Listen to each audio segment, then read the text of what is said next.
This here is it, friends. Here's the silver that I was able to take off of the ice bucket.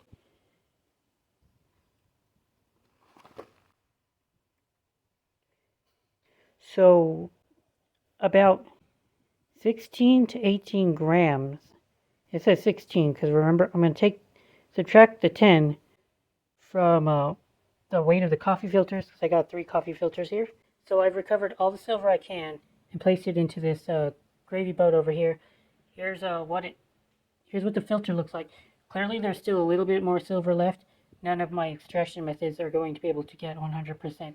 I'm going to have to save the filter or reuse it and try to get more silver that way. But let's go ahead and take a look at the boat here. Got a little gravy boat with the silver in it. I got a bowl. So let's go weigh that out.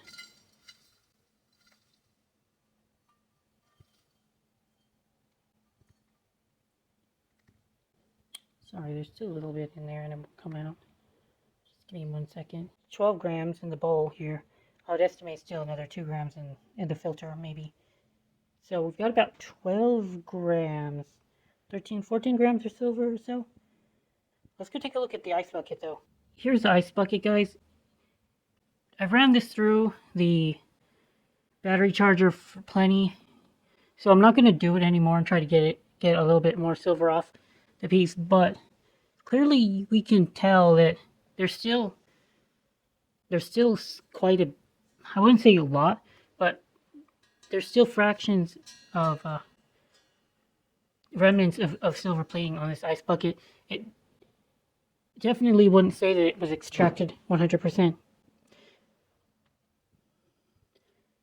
So my yield of 13, 14-ish grams, I would say is a bit of a low number because of how my method isn't 100% effective. So I guess we could add maybe like another 3 grams. Say this method was about 75% effective. It's pretty hard to try to scrape off the thin layer of silver plating that's still kind of loose. But yeah, it's not very easy to come off. It does come off with your finger though. Might try something like a wet sponge and see if I can soak any more silver off of it. But anyway, it's not going to be too much more off the ice bucket. All in all, there's at least half an ounce of silver on the ice bucket, which is not too bad of a deal because the ice bucket might weigh about 4 pounds total, 4 to 4.5 pounds. A little bit less than 4 pounds. So at that point, you're at about 1% or so silver yield. Yeah, that's not too bad of a deal, I think, because compared to the surface, compared to the mass of the ice bucket, there's relatively less surface area to go off of here than say if this piece was just like a tray. I would think that this is bulkier than a tray, like the surface area to mass. So yeah, that's not too bad, and kind of like what I would have expected from the ice bucket.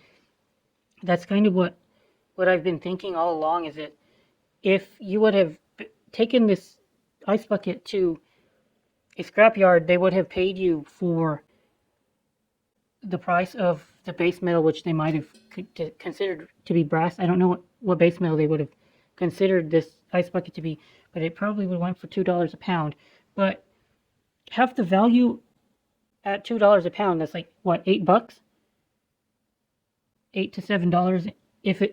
If the piece was selling for $2 a pound at the scrapyard, it's probably less. But 15 grams or so at 60, 70 cent silver, there's at least enough more value in the silver than there is in the base metal.